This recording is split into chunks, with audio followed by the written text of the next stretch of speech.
Carl, still, of course, interesting is to start the talk with Ukraine. So maybe I'll ask, what, you being an advisor to Poroshenko for some time, so how it's going now, and on what that, let's say, relationship ended? Well, what happened during the sort of Poroshenko period, I think, was a great achievement by Ukraine, by the way. I vividly remember the period in 2013 and primarily the spring of 2014, when this country was on the verge of military, political, financial collapse. And there were quite a number of people in the East and in the West who said that Ukraine is gone. But Ukraine was recovered and has sort of is back as a normal, prospering country. And that was due to the achievement of the Ukrainians themselves, the election of Poroshenko and then the Yatsenyuk government and all of the things that were done, and also the support of the West. So it was a very important period. And now the country has entered clearly a very different political phase.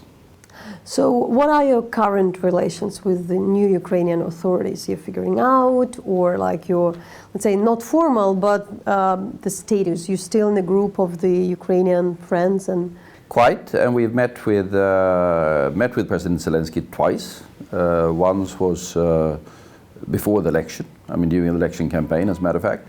And then immediately after he had taken office, to have sort of discussions with him on where Ukraine is going and what can be done. But these were early days. I mean, he's now really, he was clearly at that time, fair enough, waiting for the Rada elections and see how that was going to turn out, and then set out a government and set down a government and then set out the policies. And that's where we are at the moment. So now it's the exciting time. Do you have some early advice? The ones which probably something which hadn't been done earlier, something you think you can manage now? And well, there are a couple of things where I'm encouraged. I mean, he's now talking about the big land reform issue, and I remember discussing that with Poroshenko X numbers of times. And IMF have been pressing, and everyone have been pressing, and I always made the argument, if the Russians could do it better, why can't you do it? And there was also always the argument that Rada will never be in favor of it. They're too split, they're too controversial. Now, let's see if that happens. That's going to be important, because Ukraine has a fantastic potential when it comes to food production for a hungry, growing world. So that's encouraging, and there are a couple of other things that are encouraging. I'm slightly worried by this tendency to go around in the country and say you should buy you have money, you should build a road, or that reminds me somewhat of what I've seen happening in Russia, and that's not the way to run a state. But that might be sort of temporary politics rather than long-term strategy. Still out of the reforms, I guess for the last 2 years of the previous government, the Western concern was that some of the reforms, it's not just they are going too slow, but some are stopped, some are not. So it was quite selective in what things should pursue. So what were your major advice, and what are still now, apart from the land reform? I mean, first look at what was done in the past. There was the stabilization of the country. You have the sorting out the banking system. That was not a small thing. The Privatbank is part of that particular thing. Sorting out Naftagaz and the huge deficits and the corruption in the gas sector. That was a huge thing. What was not achieved, there was no land reform, there was very little privatization, there was sort of insufficient progress on the sort of legal, judiciary, anti-corruption side. So clearly one needs to take care with these things. Proceed with land reform, proceed with privatization, make quite certain that the judicial reforms and the rule of the law is at the center of things. Because, as they say, if they're going to increase growth, say 40% growth, or 40% bigger economy in 5 years, that's, to put it mildly, ambitious. That will require massive foreign investment coming into the country. That will require the rule of the law and courts and judicial system that is seen as truly independent and truly reliable and truly transparent. Is that achievable in 6 months or 9 months? Hope so, but it's a tall order. And now we are talking at probably a new wave of negotiation with Russia, in particular in the Normandy Forum, but as well, it's obvious that the rhetorics had changed from the President Zelensky, partly. I mean, I'm speaking about the humanitarian side of it. And as well, we definitely are speaking about the major prisoners exchange between Russia and Ukraine. So how do you look at that, and also where you see the things to look at? I think it's too early to see where this is leading. Clearly, the Kremlin wants to test Zelensky. Fair enough. They got this new guy in Kiev. They're quite uncertain where he's heading. So they tested him with this particular exchange. The exchange happened. That was good. It was obvious that they had one demand, and that was this MH17 guy. You can well understand why they wanted him back, and they got it. The question is, how do they interpret this in terms of the and in terms of what will happen? Do they think that this has showed the strength of Zelensky, or do they believe that this has showed the weakness of Zelensky? I don't know, but the Kremlin interpretation of the negotiations for the prisoners of exchange will clearly determine the next step that the Kremlin is ready for. There will be further steps. I mean, they started rather tough with the passportization and all of those things. And they will take it step by step and see how far they can take it from their point of view. You definitely do not speak on behalf of the international community, but you are clearly a representative. In particularly in case of this witness in case of MH17 Tsemakh, there was a huge concern among the Ukrainian public, in particular when there was all this, at first, rumors that this person would be, that Mr. Tsemakh would be exchanged, that would be a disaster for Ukrainian image, that Ukraine had given a suspect, he is a witness, though I should say at that stage he used to be, and he'd been here for 2 months. So how do you see this story? Also that in some cases we often hear from the Western leaders that there is the need for compromise, that you can't always achieve what you want, and that sometimes the difficult decisions are taken. True. There's always a need for compromise, and there's always difficult decisions, and there's no sort of it's not a black and white when it comes to these particular issues. Of course, there were significant question marks over this particular decision that was taken, but at the same time, there is everyone wants to support President Zelensky. Everyone wants him to succeed. And there's a tendency to say, well, if you judge this to be really the thing that needs to be done, then, well, okay, fine, well, yeah, after all, it did happen. But to say that there was happiness in the West over this particular aspect of the exchange, there was happiness over the exchange. Needless to say, that's been discussed for a long time.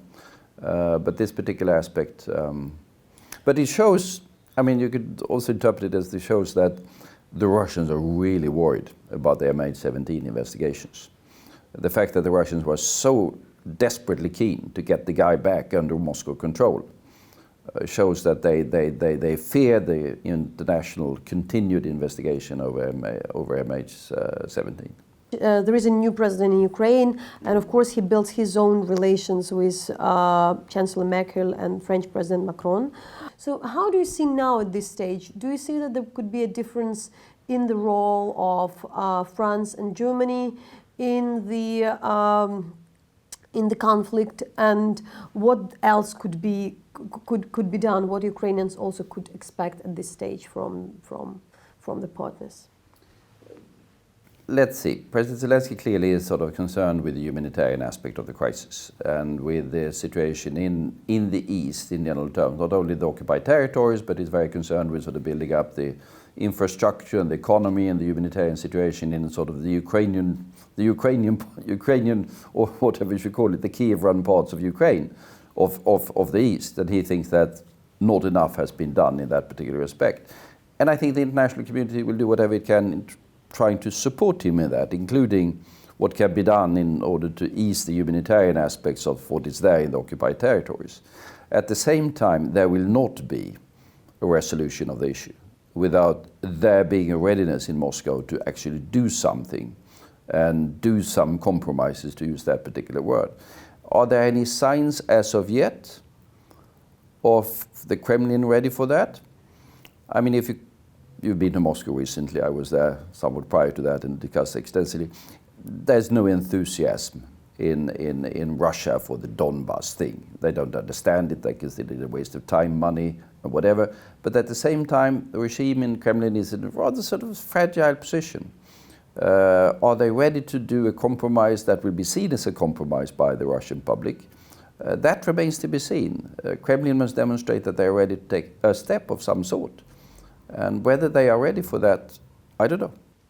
And what are many Ukrainians, what makes Ukrainians concerned that, but would after the prisoners exchange, the West would soften its policy towards Russia? You know, like what is the price for that?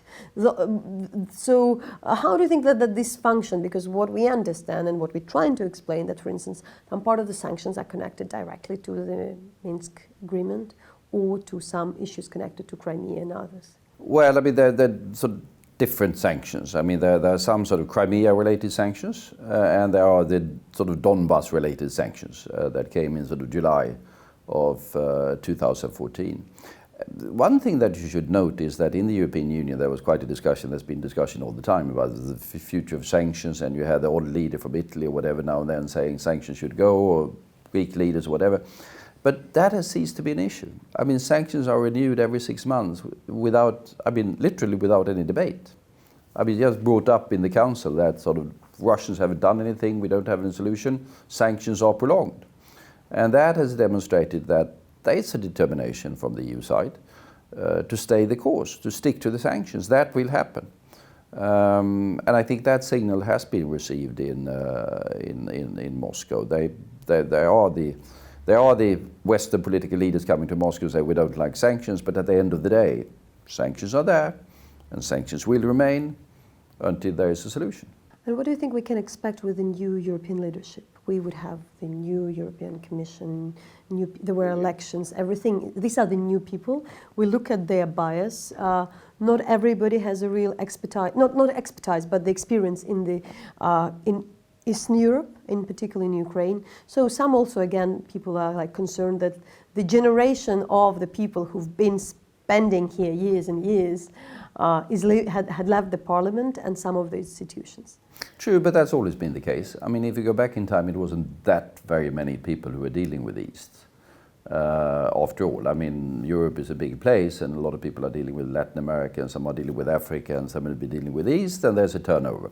But if you look at the people now, if you took Ursula von der Leyen, who rather suddenly emerged as president of the Commission, she has been dealing with East.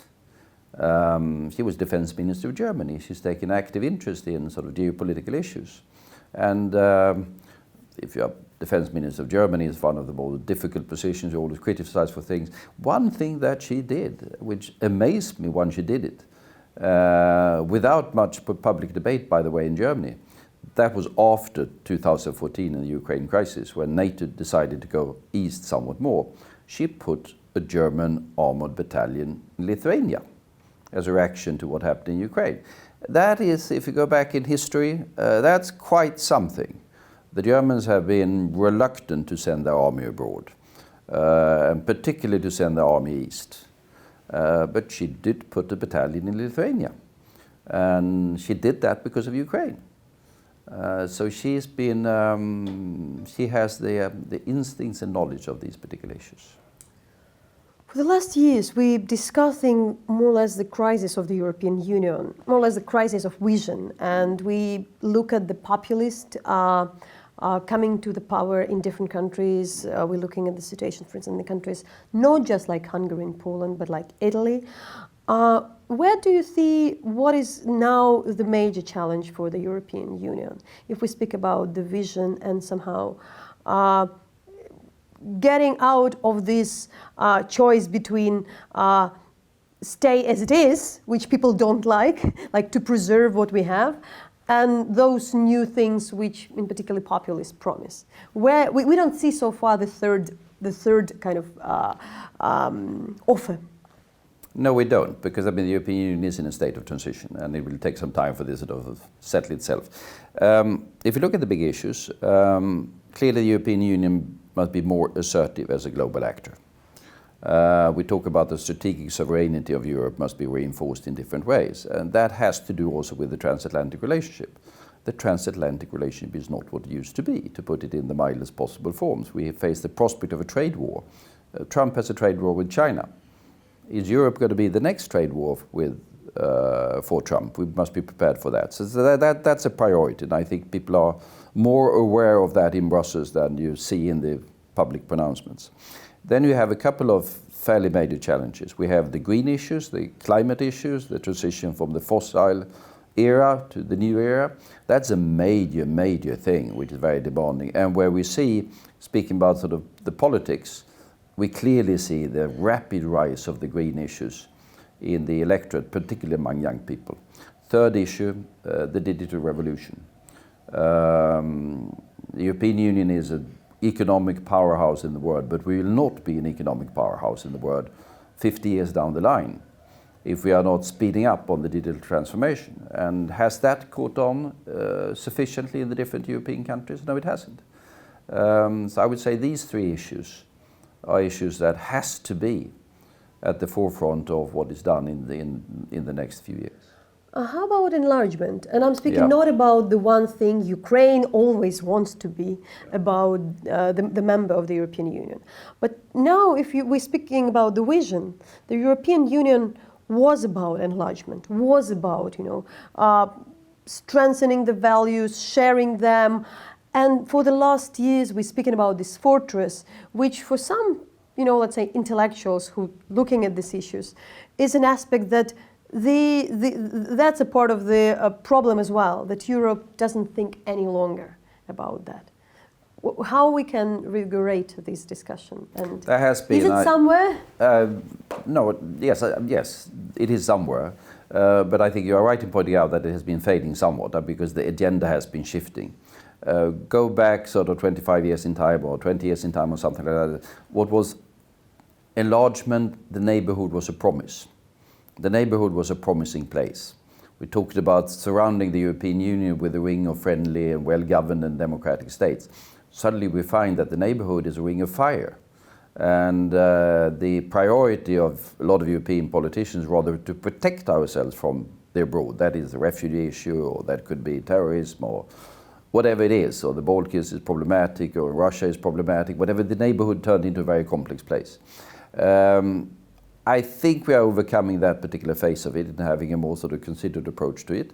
But you are right in pointing out that sort of enlargement ain't that popular. I don't think it was ever that popular, to be precise. I remember when I was sort of leading Sweden into the European Union, there was a lot of people in early 90s? Mid-90s. Yeah. There was a lot of people inside the European Union who were very suspicious against sort of enlarging with Sweden because we could dilute or change, or we were dangerous or whatever. Sounds ridiculous now, but there's always those that don't change. But it's going to be challenges. We have the Balkans, where we have a commitment, where we have ongoing negotiations. We have an extremely complicated relation with Turkey because Turkish development is going on in the wrong direction. And at the same time, it's a very major actor, important in the Middle East. We don't want it to end up in Russia or with Russia too much. Ukraine, Eastern Partnership countries. The Eastern Partnership is amazingly vibrant on the political scene in Brussels, I have to say. But of course, the membership issue is not for the next 2 or 3 years, to put it mildly. Speaking about 2 or 3 years, I guess like in the many discussions we're speaking about the decades. Could be. What has changed, or why? Like, can we at all use this term of 2 or 3 years, or because there were the talks that it's like in 20 years or things like that. You never know. It's got to be dependent on quite a number of factors. Primarily, of course, what happens in Ukraine itself, how reforms progress and stability of democracy, and all of those basic criteria that are there, and that's it's a long way to go. The problem with, if you go back in the history of enlargement, enlargement was fairly straightforward when the European Union was a less complicated bird. Now the European Union is much more advanced, there's much more integration, much more laws, much more whatever it is and policies. It means that the step to be taken from being on the margins to being at the center is a much higher step than it was 20 years or 40 years ago. And we've seen that particularly in the enlargement negotiations with the Balkan countries, that it is nowadays a much more demanding thing to be a member of, much more rewarding as well, but also more demanding. Most people understand that, except, well, the Brits are about to find out, by the way. How you would explain this rising authoritarianism, or like that's what I would put it, in the countries like Italy, in the countries like Hungary and others? Because for we're discussing that for a couple of years, and it started that, you know, there are these villains, there are those populists or something, they're getting power, but it's already some time after that, and we already can maybe reflect in more details. You know, it's not, even now the discussion about the Brexit isn't just not about the Farage or Cambridge Analytica.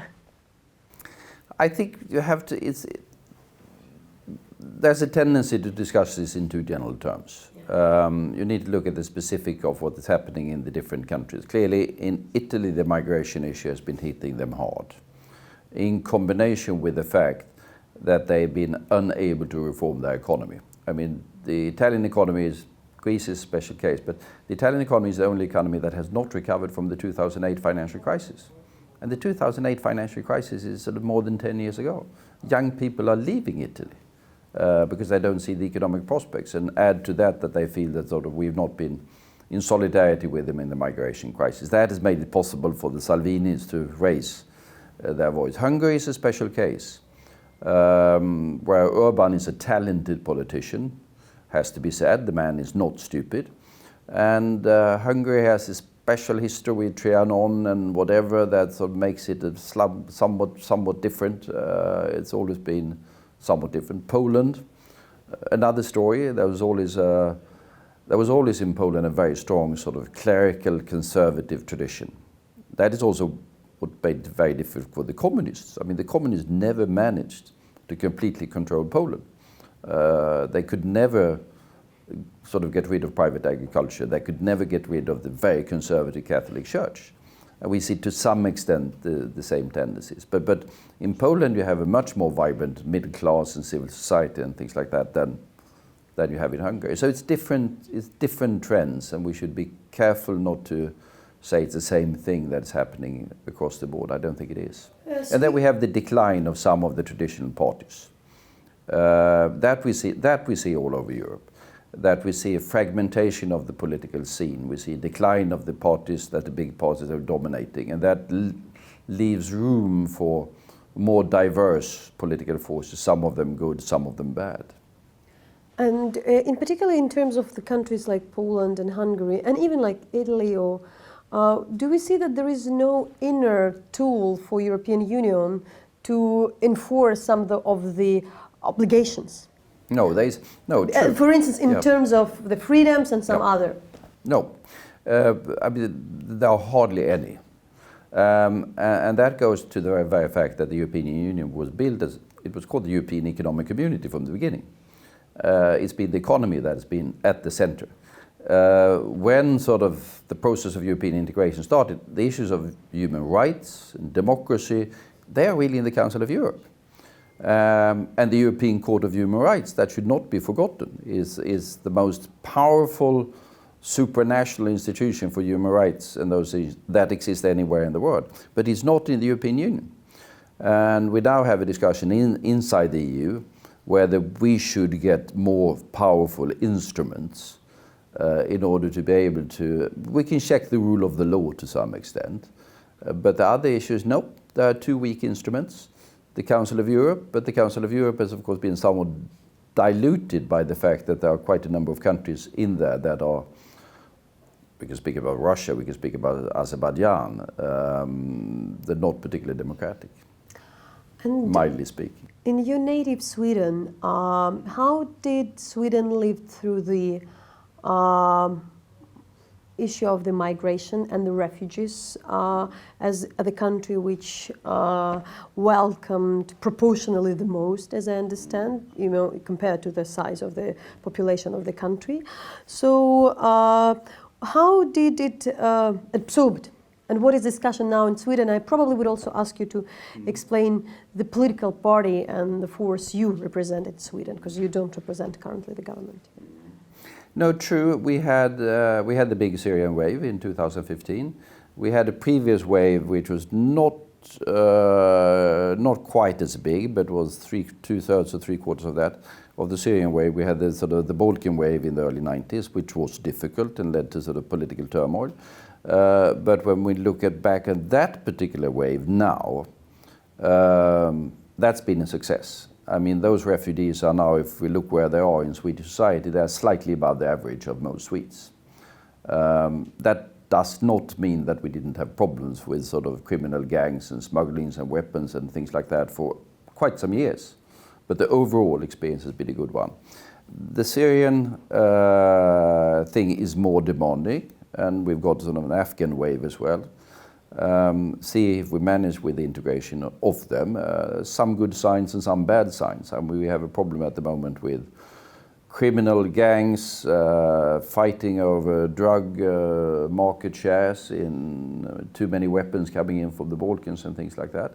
But at the same time, we see quite a number of, I saw the figure for Syrian students now entering universities is quite interesting to see how some of them are starting to do very well. It takes some time for a country to absorb a big wave or big waves of the sort that we've had. So, did you support the idea to welcome those the refugees, and how would also you explain to the people also here who see the bit different discussion with the other countries who put it as a burden? Yeah, no, I was Prime Minister in the early mid-90s when we took the first big wave. From the Balkans, maybe. From the Balkans in that particular case. That was to some extent more difficult because we were not used to it, and it was also difficult economic times. So we really had unemployment and things like that, and people saying, what are we doing with all of these people? This particular wave was bigger. At the same time, sort of the question of refugees the basic attitude of people was somewhat more accommodating. But it's been difficult. I mean, there's a segment of Swedish society that says this is too much. We must stop it. We were spending too much money on it. There are too many criminals and dubious characters coming in. So it's a management exercise. But if you look at Sweden, we have a reasonably well-performing economy. We've got a more vibrant society than most other European societies. Immigration is part of that. There's no question that if we had taken everyone that we have in Sweden today who's born abroad away from the country, it would be a less prosperous and far duller country than it is. You mentioned your experience as a Prime Minister during the Balkan Wars, but as well you were then looking more in the humanitarian issues and the conflict in Bosnia. And can you now speak how the conflict developed in the modern world? What things you think has changed, especially the way how the international organization can come into the solution, whether some of the things stop to work, like for instance we're waiting for the international peacekeepers here in Ukraine. This is a very postponed discussion. But what would be your lessons? Going back in time, we were dealing when we talked about conflicts in the past, we were primarily talking about sort of interstate conflicts, sort of armies of states meeting each other on the battlefield, and that was it. Bad enough and highly dangerous. In the post-Cold War period, we have been preoccupied primarily with sort of failing states, fragile states, collapsing states, ethnic violence, inside states, terrorism. It's been sort of a different types of conflict that have been dominating. We see that in the meltdown of parts of the Middle East, we see it in Afghanistan, we see it in the Balkans, and in all fairness it has to be said that the international community wasn't very prepared to deal with those particular issues. And it's been sort of a learning exercise. Are we better now at dealing with these conflict issues? Hope so. Do we see the risk of interstate conflict coming back? Yeah, perhaps we do. Have we forgotten how to deal with interstate conflict when we've been dealing with these other conflicts? Yep, there's an argument to be said for that. So it's an evolving landscape. Then we were for a while in the post-Cold War period in a good situation in the sense that we could work together in the Security Council. I remember when I dealt with the Balkans, Russia was a partner. Didn't always agree on everything, but didn't always agree with France either, by the way. But I mean, I was working very closely with sort of Americans and Russians and French and Brits, and they were part of it. That is no longer the case. And that we've seen the consequence of in, say, the Syria war, where sort of there has been no way whatsoever for the Security Council to come together on a policy. And that may have made conflict resolution across the world much more difficult. We know one of the major, document people are discussing now, it's the Minsk Agreement, because it's the term where Ukrainian parliament has a chance to prolong it, and there is a chance it could be prolonged with a majority. But it's definitely highly unpopular, also with the reason that it was presented by many politicians as a major mistake or something. Still, I would ask you about your also opinion on also the document and the whole process, and what maybe you can come to give is like more or less an explanation or advice to the Ukrainian society. I'll tell one story. When the conflict started, and just the Ukrainian war, just in very, very beginning, I had a chance to talk to the journalist from Croatia, who covered the war in Balkans for years, in particular as international correspondent. And then she said, I spent 5 years reporting from different conferences. It's like leading to nowhere. It's boring, but you need to know what's going on there. But be prepared that you should be very fast, otherwise the international partners would come. They would create some agreement, and you would need to agree with that, and that would be too late. So that helped me to kind of understand that, okay, it's inevitable. We don't like it, but we don't see that things could be changed, fair or not.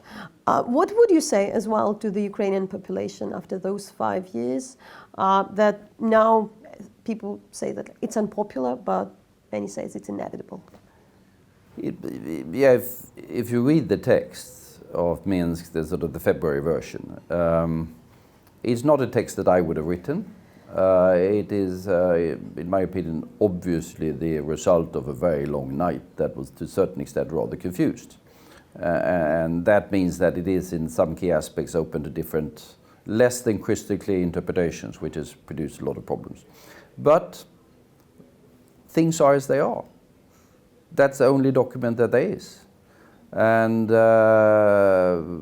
let's preserve it, let's work from it, because I don't think there would be any possibility to sort of have something new that is radically different. It has a couple of features that are very important. I mean, it sort of affirms the territorial integrity and sovereignty of Ukraine, and that is really fundamental, because if you go back to those days, what intention did Russia have? I think the Russian intention was really at that particular time, it wasn't Donbass, it was the entire Novorossiya. They wanted to break away apart from the country and create something that was very different from where we are today. But Minsk is the territorial integrity of Ukraine. Exactly how to achieve it, somewhat difficult with the different modalities that are there. But it's the best possible platform, I think, for Ukraine to build upon.